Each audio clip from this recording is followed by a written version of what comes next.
Ladies and gentlemen, please join me in welcoming your regular season 2017 Spring Split MVP. Arrow is the guy. He just goes off. This could be the fight that wants the crit. 1,900 damage from Arrow. Elimination trying to tank everybody up, but he's not a very tanky Maokai. Moon going to be forced to jump back. Ryu jumping all over the place, able to make multiple kills happen, and a triple kill for their AD carry. Arrow goes over the wall, full man mode, baby. Double kill. Can he make it a triple? Yes, he can. Arrow going off. Ladies and gentlemen, your regular Split 2017 Spring MVP. Arrow, a fantastic split, a third place finish for the team. Congratulations off the bat. What was it like playing in yesterday's match? From our point of view, it was incredibly tense. 네, 에로 선수 일단 어제 3위 우승 진심으로 축하드리고요. 시청자분들이 본 입장에서는 엄청나게 신나고 되게 액션이 많은 그런 경기였는데 에로 선수 본인에게는 경기를 하면서 어떤 심정이었나요? Yesterday, after first game we won, and then the second game is I feel like the combination is same with the first game. Our team combination, so just a little bit weird, and then after third game, we lose, win, lose. So we feel a little bit nervous, but I think it is not problem our individual performance. It's just a like team combination or enemy just good well strategy. So we just fix about that in the ban picks. So after fourth game, fifth games, that's we make a good ban picks and good strategy so we can win. It definitely seemed like you guys took more control. How do you feel about your play during the 5-game series? 네, 그래서 이제 팀적으로도 좀 더 경기가 진행되면서 더 컨트롤하는 모습들이 나왔는데 에로 선수 특별히 이제 개인적으로 그 5경기 시리즈를 하면서 좀 더 어떤 것에 집중하게 되었나요? Actually, the second game, when they pick enemy Kogmo, I feel wait, it's maybe Jinny's bad. I want to play Twitch, but it was feel I'm not comfortable. But the fourth games we go maybe fourth game or fifth game we give the just Kogmo and then we play Twitch. So just the lose make me like aggressive or pick and then just other picks. So I can more comfortable after third games than lose and then yeah. Well, being able to make those split decisions in the moment are really what counts. You guys were able to get third place. Final question for you before I ask for your prediction. Coming over from Korea, what has it been like regrowing here in North America and playing with a new team? 네, 이제 마지막 질문으로 한국에서 북미로 넘어오게 되면서 이렇게 적응하는 부분이나 새로운 팀으로 같이 이렇게 하는 그런 순간들이 어떤 시점들이 있었나요? When I first came here, the NA, and when I first came my team, it feels a little bit weird or something. Maybe, it's not that big, strong team, but we are running to this semifinals and the playoffs. So our team is getting grow. Yes. So I really like. Appreciate about our teammates and our Phoenix One and because first season, this is my first season using English and then it's NA play with NA players, so it's a little bit hard, but and I also try to do my best, and then the other Korean player Ryu mid laner, he also to use English well, so it's really good point, our teammates. Well, it seems like your peers also thought you were pretty valuable. My final question for you, Arrow, TSM or Cloud9? I actually don't want to make an enemy, but I like the Bjergsen mid laner, so I hope the professor mid laner TSM win. All right, Paul, thank you very much for standing in for translation. Arrow, your 2017 Spring Split MVP. Let's hear it one more time.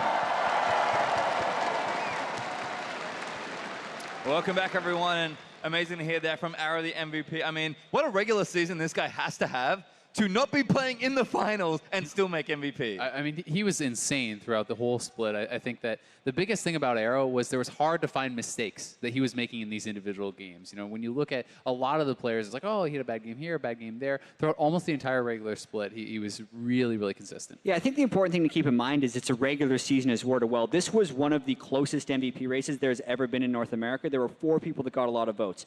Arrow, Hanser, Bjergsen, and Jensen all were competing for this, so congratulations to Arrow for that great regular season and the MVP win. And of course, back on the likes of Hanser, Jensen, and Bjergsen, we will be moving into our second game now. TSM are on blue side for this one, and Impact is in for Cloud9. So kind of as expected, it does feel like they were trying a few things there in game 1. I don't expect to see Camille get through again. I think Ivan's going to have a lot more eyes on her, him, moving into Champ Select. So we'll see what changes are made here in Impact. He is kind of known as the shield for Cloud9. We'll see if maybe he goes back to those tanks or he goes to carries. But I think what they're looking for is just a bit more consistency in that early game. And he's a guy with such a wealth of experience. He's a world champion. He's played on the biggest stages, and he has the confidence to bounce back, you know, from a rough performance for a team in game 1. Yeah, and it's not like he's the type of player to have doubts about his own play, and that's what you need in a situation like this to kind of help your team after that difficult performance. Just a note, C9 selected red side right here, so they, I think, have a little bit more flexibility in this draft. Well, we'll see what happens in the bans here. LeBlanc and Fizz already banned away for TSM, so some pretty big changes actually with personnel changes for Cloud9. Cannon, though, banned by C9. Rumble actually banned as well, so it does feel like 3 top laners really have already been banned away in this draft. Obviously, Fizz can be flexed, but it's a lot of changes already. We saw almost all jungle bans in game 1. Hey, you do have to remember Fizz mid is definitely pretty strong. You know, Faker just played it in the finals. Jensen is someone who loves playing those split push assassin type champions. Shen's certainly something targeted at Impact. This is an insane ban phase. I mean, that's 4 top laners, definite top laners banned away already. 3 of them by Cloud9. So they're really actually targeting Hanser's carries because it looks like they want to push him into a tank matchup against Impact. And with Shen already banned, Cloud9 has a lot of flexibility to take Nautilus later since it's a very unlikely first pick with Lulu up. Now the question here becomes, does Cloud9 just run it back on what TSM did? You can draft Karma Ivern here and set up that sort of a composition right off the bat if you'd like to. Yeah, we have to note, though, that Ashe is also an unbanned champion in this game, and that's had such high priority in the semifinals, especially for Sneaky, because of his tremendous use of Hawkshot if they want to get some early scouting. So a lot of choices here for Cloud9 to make. They do have the opportunity to run that back with something like Karma and Ivern right now if they want to do any type of shielding composition. C9 running down the clock, but there's the Ashe as their first pick here. I was about to say I cannot see a world where they don't take Ivern here, but we'll give Cloud9 the benefit of the doubt. They are thinking through these decisions, 20 seconds to make this pick. And I mean, Graves has been incredibly powerful, one of the top tier, if not the top tier jungler for quite some time. So it's certainly not a bad decision to not take Ivern. It's just, are you worried about TSM taking Ivern and Lulu? They can have an even more powerful composition around supportive AD carry styles. And also grab the Caitlyn if they want as well in this round, as the Graves is the pick actually for Cloud9. I mean, TSM have to be thinking, like, is it a trap? That's the only thing you think of in this draft, right? Because from what you're seeing, you're going to get an even better composition than you did in game 1. Yeah, so of the junglers on the board, the Graves would be good against the Ivern, but Rengar is also something that has been huge in North America and often goes banned or first pick. So not too much of a surprise as Svenskeren takes it here. Yeah, and Lulu, Rengar, very, very powerful combination there. I think the speed ups, you have the knock up after the ultimate in, so it is really strong. Syndra is something that Bjergsen is famous for being incredible at. Yeah. He's been perma-banned out on this champion for so long. Exactly. This is also the first blue side game that TSM has played in playoffs. We have to note that. So getting the mid laner locked in early for TSM, I think, is smart in this situation, since we are probably going to be seeing some mid lane bans by Cloud9 and they get the counter pick anyway. But speaking of the counter picks to Syndra, we were expecting to see this matchup. If the Syndra is going to be taken, either one of these guys would pull out Echo. Yeah, and I think that Jensen actually has the best Echo in the league. It's not what I would consider a lane counter at all. It's something that can wave clear through. You build up some early defensive stats, pick up a Negatron, and you essentially just lock the Syndra into lane with this wave clear style. Then you can move out into the side lanes and start up 1-3-1. Well, we'll see what happens in these next few bans. Renekton banned again by C9. There's the Karma ban for TSM, so targeting some of the supports that are available. I think C9 right to take Echo where they did, but it does mean that someone's going to take a hit this time. It's NALCS support Smoothie. And this is kind of insane. Since TSM didn't pick a top laner early, C9's just going to keep throwing bans in that general direction since they still have first pick top laner if they want it, or the ability to counter pick. So if Monster has a good game this game, it's going to be quite impressive since Cloud9 has thrown so much into him in the ban phase. And I wouldn't be surprised at all, honestly. I mean, they have banned out a lot of his carry top laners, essentially every carry top laner he does play, but Nautilus is still available. This is a champion where he is extremely comfortable. It's not like you're really pushing him that far down. You're just pushing him off of carries. You're not pushing him off of tanks. Well, I feel like Nautilus is the pick, right? They're getting rid of all the carries they wouldn't want to play Nautilus into. And with Shen ban, Nautilus is the premier tank. Gragas is still available, though. I think Haunter would be very comfortable playing that up into the matchup. Can work very well with some early Doran's rings. It plays pretty evenly in lane with Nautilus, and it has a massive amount of playmaking ability. Well, we'll see what TSM want to finish their draft with. Looks like Total might be looking at a change up from the AD carry from the bottom lane here. And of course, Haunter still has a mystery champion to show us at some point. Yep, there is the Gragas that we expected, though. Yeah, with all the carry bans, you're going to be going to the Gragas. He's played it twice this year, including playoffs, is 2-0 with it. Also, I believe he played it last summer in the finals, so definitely played it in high-pressure situations as well. What does TSM want as their bot lane, though? They've got Caitlyn available if they still want it. They can just take the Lucian if they feel like a bit more aggression is what they want in this team comp. Certainly a lot more skirmishing, but a solid draft once again for TSM. And they also have some very powerful engage with the Gragas, with the Rengar. You have the Lulu to speed up and shield either of those guys. The massive amount of CC. And if you ult someone in on Gragas, Syndra can easily clean that up with follow-up. I'm also looking at the Cloud9 composition right here, and they have given themselves so many more tools to make things happen than they did last game. They're setting themselves up with the split pusher and Jensen's Echo, but the CC layering from the Ashe and the Nautilus is incredibly powerful if they can make some teleport plays come in. Yep, Smoothie is going to select Zyra as the final pick there as support. Did get pushed down a few pegs as far as the more defensive supports goes, but happy to go back to the more aggressive supports here as well. And I think as far as the 2v2 matchup goes, C9 should have a pretty good advantage. Ashe outranges the Lucian. You can poke him out with your volleys, and I think Zyra does have the edge against Lulu in this straight-up support matchup too. So you should look to see Cloud9 get some dominance in that bot lane, and that was supposed to be their strength. So they need to have success there now that they have both drafted for it and planned around it. Well, we'll see what happens here, because we saw a lot of early action, kind of started by Cloud9 and then very quickly followed by TSM. This game's going to look a lot different as far as the overall pressure goes. I think bottom lane might play a little more conservative, see if they can't, just get through the laning phase and use the advantage they've drafted for themselves there. Bjergsen and Jensen were surprisingly inactive in the last game. Yes, Bjergsen had some good roams with Talia, but we didn't see that much of the lane. It was all about top lane in the last game. We changed it up. It's now a tank matchup. Impact's in as well. I think that's the place to start here, and both junglers likely looking there again. Yeah, if we see a fairly conservative early game with the game being close, so much of it would be decided about how the tanks can manage these fights as far as peeling for their teammates. See the compositions once again here. Cloud9 looking to even the score and make it a series. TSM feel pretty good about a 3-0. I know everyone here would like a longer series. I certainly would. I'm happy for 10 games throughout the weekend, but if you're trying to win a championship, you're going to try and do it as fast as possible. Yeah, and this is such a different look for Cloud9 coming into game 2, completely changing the dynamic of team fights by having double tanks in the top lane, also putting Jensen on a split pusher instead of a team fighter in Cassiopeia, so completely switching things up after that disastrous game 1. I think it makes sense. Again, I feel like Camille is a one-time thing for Haunter in this series. Like, have this. Are you still good at it? Haunter's like, yep, really good. It's like, okay, that's banned away, and so are 4 other carries. So we'll see what happens in our second game here. TSM and Cloud9 moving out onto Summoner's Rift once more. Looks like TSM actually might be stacking a few people here in the bottom side of the map. Yeah, they definitely look like they are. And I mean, Sneaky's going to have to be really careful around here. Even when you just see the one person confidently moving forward, you kind of have to expect that there's someone there backing them up. Yeah, against Desire in a lane that they don't want to get immediately shoved in early, you do expect that bottom lane stack, or at least the feel of putting something down there. No top lane wards were actually placed by C9, though, even though the threat of the stack was very real. We'll see if we get any more creative jungle pathing. Ivern, a very unique champion as far as choices they can make in the early stage of the game, but much more standard here for Sven and Contract. Certainly can be explosive junglers, maybe expecting some early farm, but if they get to lanes and start ganking, could explode very quickly. It's also worth noting that both Hauntzer and Impact have taken Courage of the Colossus, neither of them going for Grasp, which is the more powerful laning mastery, so not really looking for the edge there as much as they are looking for power around the team fights. That's where they're expecting the game to be decided. Bifrost stealing Smoothie's money.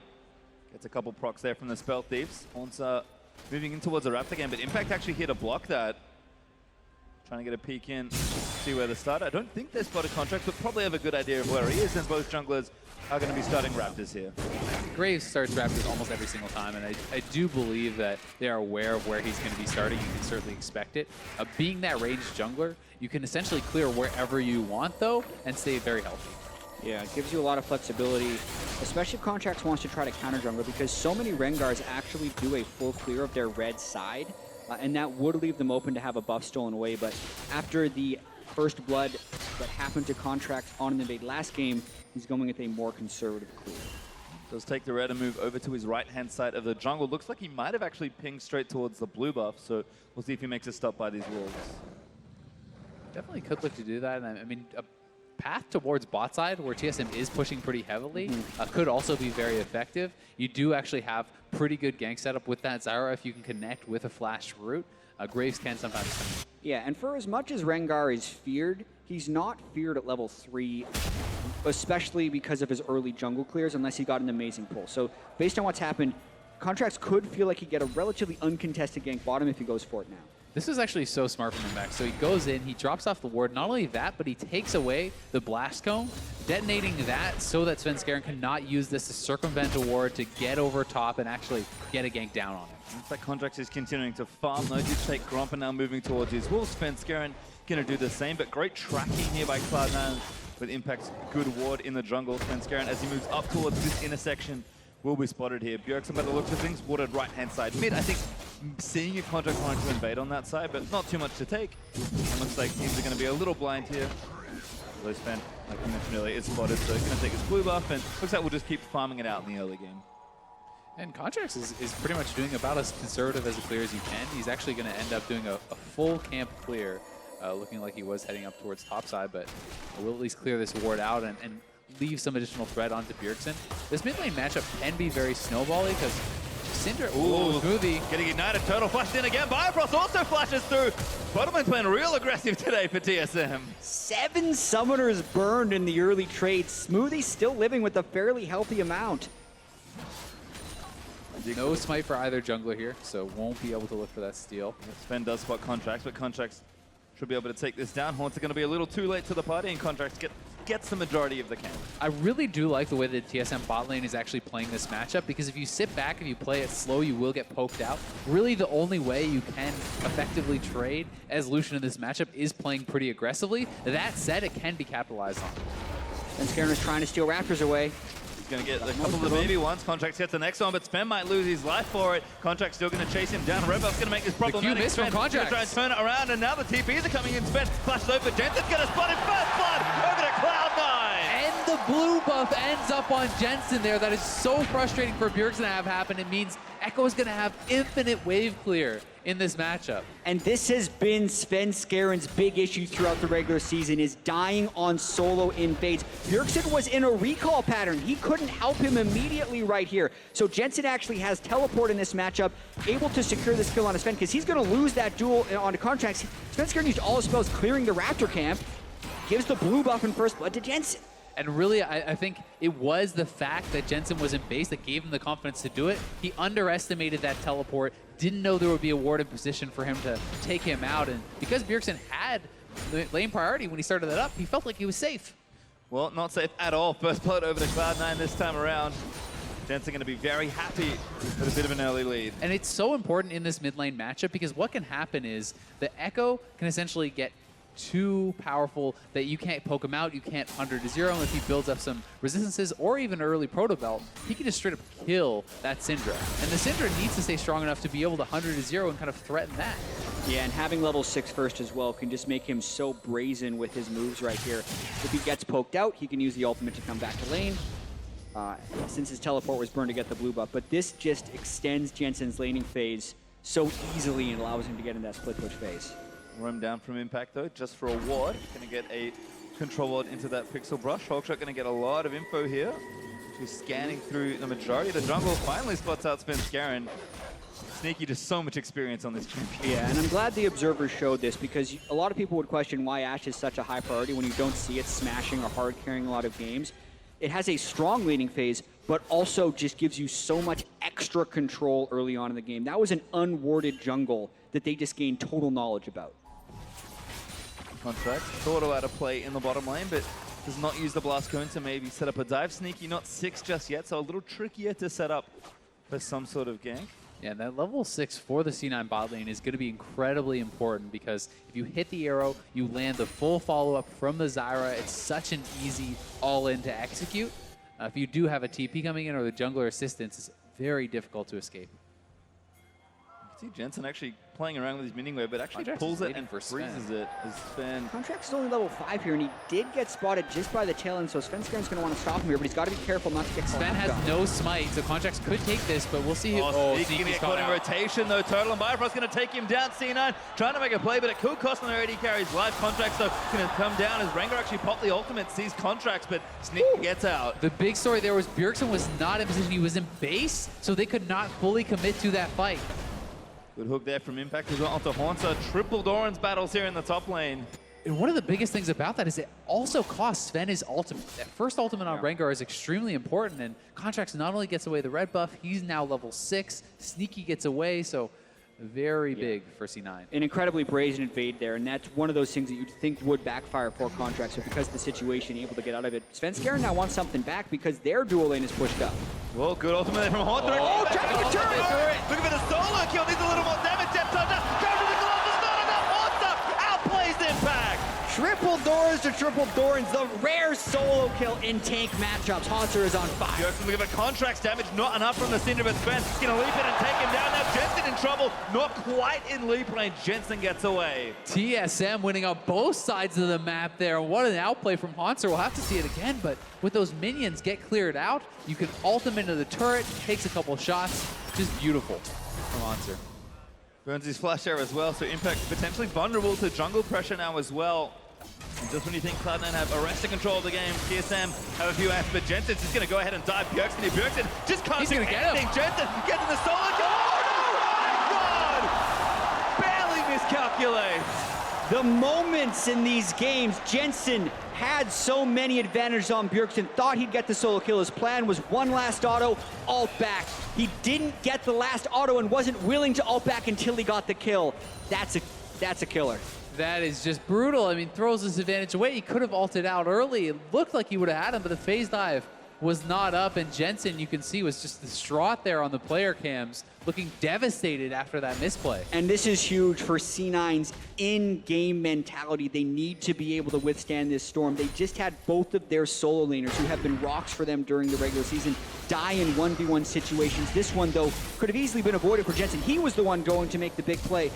Gets the auto, but it's just not enough, and then he didn't estimate that amount of damage to come through from the turret, which had been hitting him for quite some time, and that one hurts. Yeah, a bit of a facepalm there. Well, Total actually in trouble. Lulu ultimate burnt out by Bio. Going to try and keep him safe. Now going to turn it back around into Sneaky. Calling, looking a little weak, but they flash forward again. Sneaky almost gets burst down. Smoothie, no health and no help. TSM is just looking like they're unstoppable, and in goes Impact. All back again. Sven going to look in for Impact. Impact, remember, no flash from earlier. Now Haunter is going to chase him down. Going to dive down the turret. Easy kill for the Gragas. TSM is absolutely destroying Cloud9 across the map. Bot lane dominating. Bot lane's fighting again. Total's going again. Sneaky's gone too. Over the ulti from Zara. There's one going to make it too smooth. He can't do anything. Wild Total gets a double kill. And TSM knew they had one summoner spell left after all the others had been burned, and Turtle goes aggressive with it, flashing over the Zyra ultimate. While Rengar is in the top lane, that's not normally when you expect him to go aggressive. Contracts trying to answer back. 2v2 right now. Jensen going to roam up here. They need to make this play work. Contract already low. There's TP in from Impact. They're committing 3v2. Trying to get under the turret. Impact gets the ulti onto Haunter. Jensen chasing him down again, but he's under the turret. Ults out this time as Haunter is going to flash out. Bjergsen's here. Barely gets down as well. He will leave Impact under the turret, chasing Haunter. Great ball by Sven. And now Bjergsen takes down Contract as well. TSM keep turning it around. They are winning all the small bites right here. Narrow health bars coming in for Hanser and Svenskeren when Bjergsen comes in for the cleanup. And that time it looked like Jensen maybe ulted out a little bit too early, maybe a bit nervous of going down without popping that ultimate off. And this game is completely out of control now for C9. We talk about nerves right here, and Contracts, aside from that gank, has nowhere to really be found. Hanser and Svenskeren get a kill in the top lane. And then the bottom lane of TSM, normally if you expect the jungler not to be there in a counter gank, you'd think the Graves would be bottom lane, but they still get that kill in the bottom lane. Contracts finally tries to answer back. The execution is missed once again by C9. This game is getting out of hand. Bjergsen stays around for solo gold as well, but watch this exchange again. C9 felt like they had to force the play. They had the original 3v2, but missed skill shots from Contracts. Jensen going in, he lands a stun, but he ults out very early. And imagine here if Contracts' ultimate had landed. Look at the health bars of Svenskeren and Hanser. They both die here if Contracts pulls off this ultimate properly. Then Impact also stays alive to peel onto Bjergsen. So that one play by Contracts potentially cost them 2 deaths. And 2 kills. And after it's all said and done, And the turret? 8-1 up in kills, solo turret gold for Bjergsen in the first turret in the game, and pretty much 5,000 gold ahead. Everyone from TSM is stepping up their individual lanes, and it sucks right now for Cloud9. And 5K 12 minutes in is ridiculous. Like, this game is getting more out of control than the last one. Arrow gonna miss, Turtle dodges there despite the smoke screen by Contact, gonna turn the car around, Turtle gets the kill, Bifrost protecting himself for the ultimate, does go down in the exchange. Svenskeren though, chasing down Jensen, lead down's gonna be an easy one for the Rengar. Turtle gets out, lives as well, 2-for-1 trade, TSM. They're winning 2v3s in the bottom lane. TSM is just snowballing ahead so much in this one, and we were wondering how C9 was going to respond to both of their solo laners dying in solo situations. Not well. It seems to just lead to more panic and more poor play in small, close situations. It doesn't. That's the power of Illusion when he gets ahead. It's so frightening to gank him as a jungler. If you misplay at all in that 2v3, you will get killed. Well, they're gonna get mid-turret now as well. TSM rapidly snowballing this game. But I like what you said earlier, Azael, about Turtle. You know, he's knows in the matchup, he can't afford to sit on his hands and just farm it out like he could on the Caitlyn in game 1. Credit to Turtle for doing the Turtle thing and flashing forward, a smoothie caught out. Bjergsen gonna get a blue buff out of the deal by the looks of things. I mean, C9 is honestly just looking mentally destroyed right now. It feels like nothing can go right for them. They don't seem to know what to do, where to go, and it's all falling apart. Yeah, and TSM is taking full advantage of it right there. Bjergsen was well into the back of the blue buff before that pick happened, but we're going to watch this 2v3 one more time. And if you can't hit the stuns, you will die, even in the 3v2. Early Lucian so strong. Turtle plays this very well, dodges out on the arrow, finishes him off with the color. Let's get a bit more in. Zips away, and then we saw what happened. Jensen rotates down, Sven able to take that kill down. 11-2 now in the overall kill score. Yeah, and this game right here is going to easily be TSM's largest goal lead of 15 minutes all season. So TSM hasn't been a tremendous early game team, but they are putting on quite a show right here.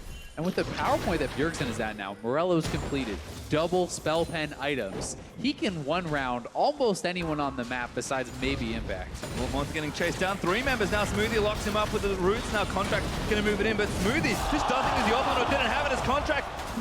Is under threat there. Sven leaps back in and turns it around again. You send 3 people at Hanser.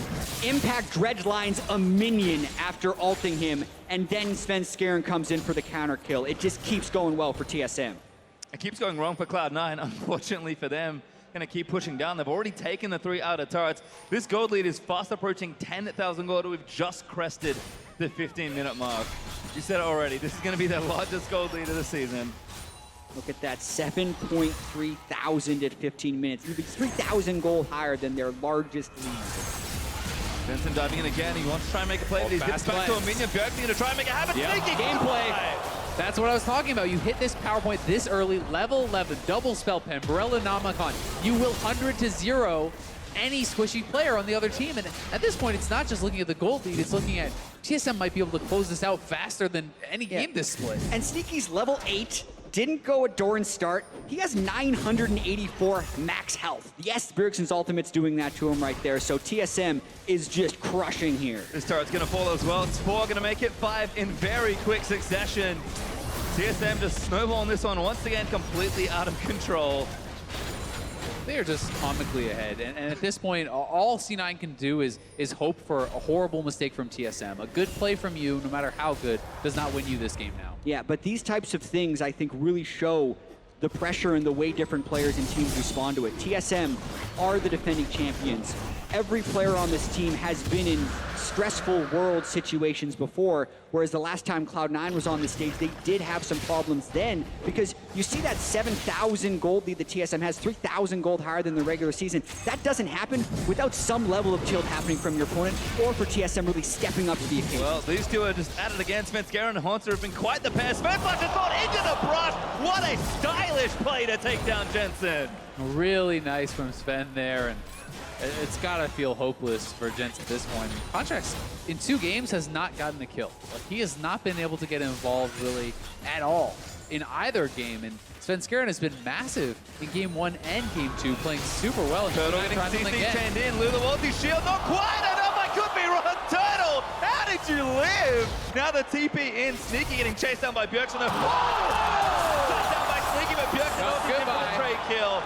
And now Bjergsen going to look to see if he can't find a little bit more. Haunter TP'd in already. Bifrost goes down, but Contract's low on health. Going to get buffed down by Haunter's keg. Now Impact, we're going to move back in as Jensen TP's to the situation with Sven's here, so is Bjerg. And Jensen, he's got to be the target. Double stun by Bjerg. Into the brush we go. Jensen, monstered down by Contract. Ults out, but Haunter doesn't quite get him. Bjergsen needs to turn it around to try and get this kill. Looking for the slow, flashes in. Wants to take down Jensen, can't dodge everything. Impact out with the hook. Bjergsen now dominating, and they're going to keep chasing Impact for a little while longer. Good dodge of the stun there by Impact to stay alive, but C9, they know they have to make plays, but TSM just able to get better trades. Yeah, I mean, Impact gets out, but the whole house is burned down. He saved the kitchen sink. Yeah, and this was getting a little bit silly. Wild Turtle should have been dead in this situation. Fully picked out, all ults used, but the Lulu was just enough to keep him alive. And thank goodness for Sneaky's Ash Arrow. Doesn't fly over every wards. Wild Turtle still almost has a chance to sidestep, but ends up going back into it. Then the fight is on right here, and C9 really need this to go well. They finish off Biofrost, but then are unable to get everyone out of the fight. And so much of this is the gold lead that TSM is playing with. They're so strong, and these little edges that you miss out on. I mean, they're getting Impact. He's the tank in this situation. Sven's going to roll up for the ultimate. Impact has got no chance. Sven dominating now with 6 kills of his own. Yeah, another turret going to be going over to TSM. 10,000 gold at 18.5 minutes for TSM here. 6 turrets Last down. outer. Yep, Baron up in a minute too if they want to take it, but they're going to try and breach the base, I think. Before that happens, Bjergsen, ulti at the ready. Who's the target?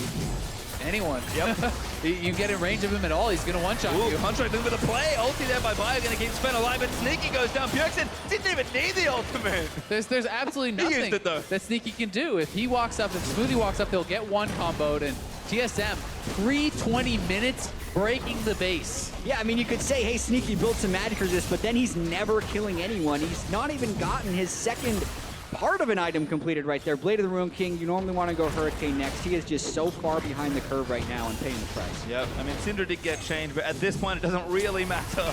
You're still going to get heavily interacted with by a Syndra ulti. And TSM, I mean, Baron up, they can maybe take it on spawn if they want to rush over, likely have some gold to spend, so have a little bit more homework to do before they close out this game, but I mean, this game isn't over, but it's pretty close to, and someone in the back has to be thinking for Cloud9. How do they help reset this team? Because if they go down 2-0, kind of going to have to do something that they haven't done in a very long time. That is sweet TSM to take the championship. And the way that they are going down in these games, I mean, TSM could just walk down mid and probably end the game. The safer play is to set up around Baron. You start the Baron. That ensures a victory if C9 does not come to contest. If they do, you turn and fight, and you have a free win there too. So, you know, TSM really does have all the options.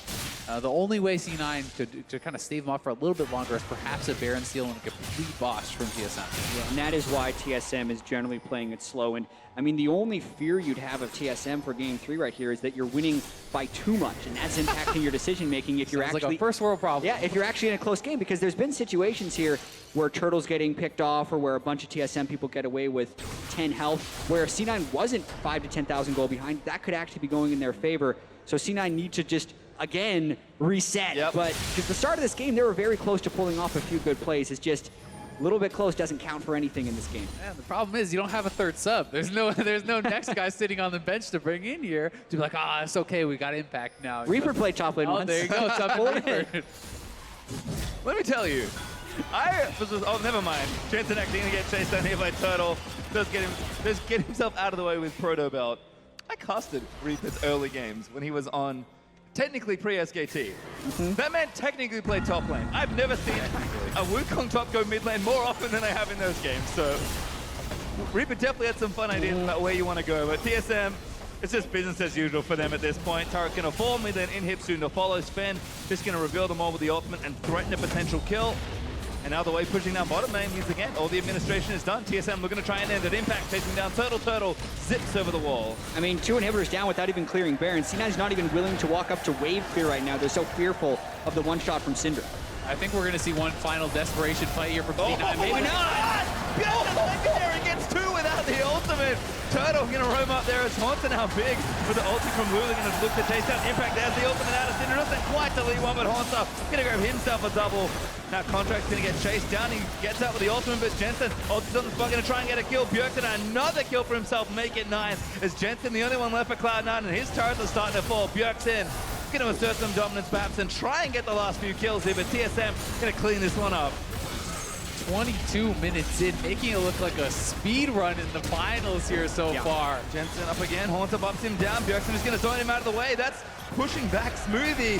Bjergsen does cleanse off the arrow, not even going to go down. No, Jensen does get the shot down. Morale boost is all that is. TSM up 2-0. And it only took them 22 minutes and 43 seconds for this one. They absolutely steamrolled C9 to make it one game until they can become spring champions. Credit to Jensen, he's somehow still smiling after that game, but TSM, high spirits, and I would be too, being up 2-0 that quickly. And that is TSM's fastest win of the entire split, not just playoffs, and it comes at just the right time here in the finals. TSM is playing insanely well. Yes, C9 looks very flustered with the pressure of this series, but TSM is making all the right plays. They're executing in 1v1. They're rotating quickly, winning in 25 minutes for game 1 and 22 minutes to game 2. They are on an absolute roll. Well, certainly are. We're going to check back in with the analysts, though, to see what they make of that TSM fastest game of the split. Thank you very much. Praise for your time. And you laughed at me when I said, could it get any worse from here? Turns out it can. TSM, fastest win of the split over C9 in game 2 of the finals. To be fair, we almost always laugh at you anyway. Yeah, it's true. Because I'm hilarious and my jokes are so good, but you laugh at my analysis. That's not okay. MVP right here in the desk. So let's talk about this. TSM winning all down the line. Right before we're like, okay, Haunter maybe is a better player than Impact or Ray. Bjergsen probably better than Jensen. Wild Turtle actually winning up as well. And credit to Bauerfrost as well, of course, his lane mate. But down the line, everyone's playing better on TSM. Yeah, I mean, this looks like they're smurfing, dude. All of us at the desk, we predicted that it was going to be a close series, but this is just, it's brutal. It's like painful to watch. Yeah. And a lot of the plays, too. It does, people throw around the word tilt a lot in League of Legends, but it does look like Cloud9 are feeling very nervous. The nerves up on stage are affecting them. Jensen going for that dive.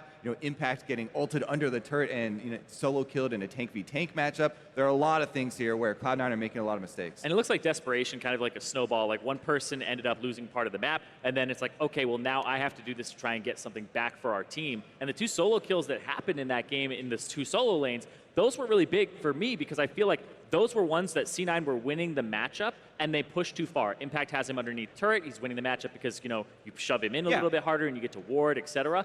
And then in the mid lane, that's Jensen winning the matchup and going too hard. So it's overextensions from Cloud9 that allowed those 2 kills to even happen. Yes, we have replays of those clips. We'll roll them in a second here, but and some of it is sweet outplays. Like the Jensen dive he screws up. This is just, I guess Impact should know better, but this is super sick from Haunter. Minion dies, ults in. Yeah, and Impact even has flash here too, but he doesn't think that Haunter would even dare to go for that play, and he still gets the kills. I mean, if he throws the barrel, he's going for the play. You got to flash. Yeah, you got to react to it.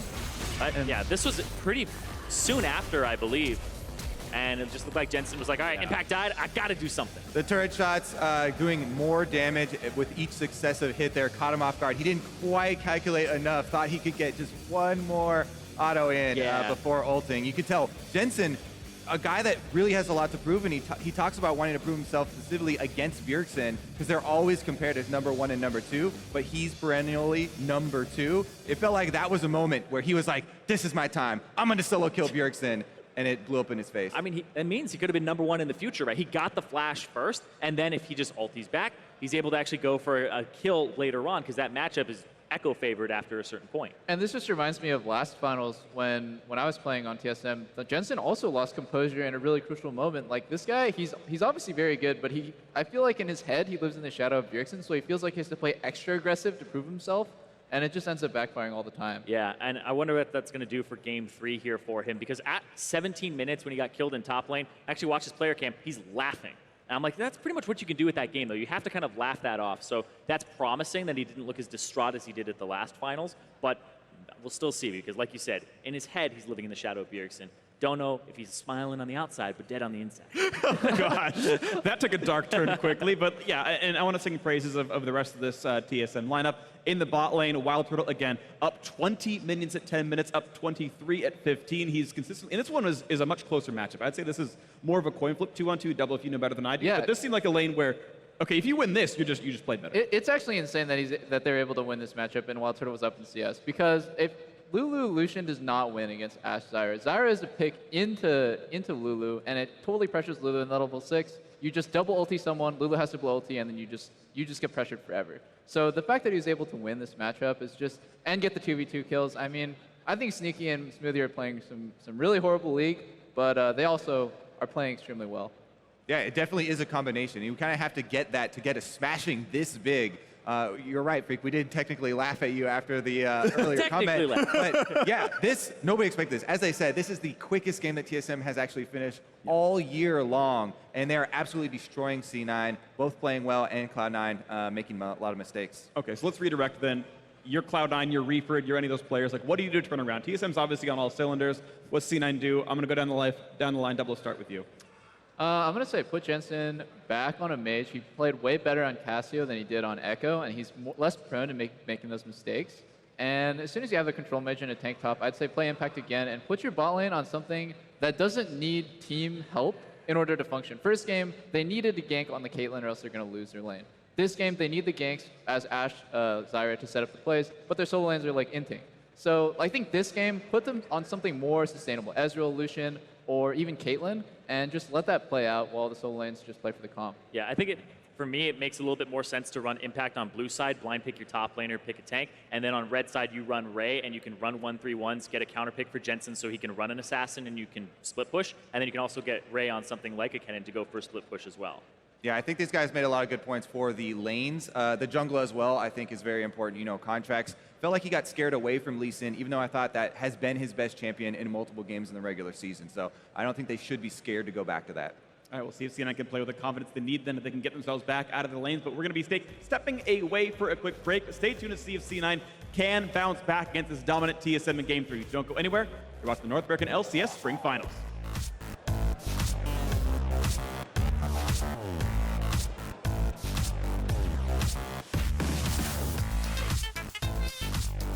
Just when you think Cloud9 have arrested control of the game, TSM have a few acts, but Jensen's just going to go ahead and dive Bjergsen. Bjergsen just can't do anything. Jensen gets the solo.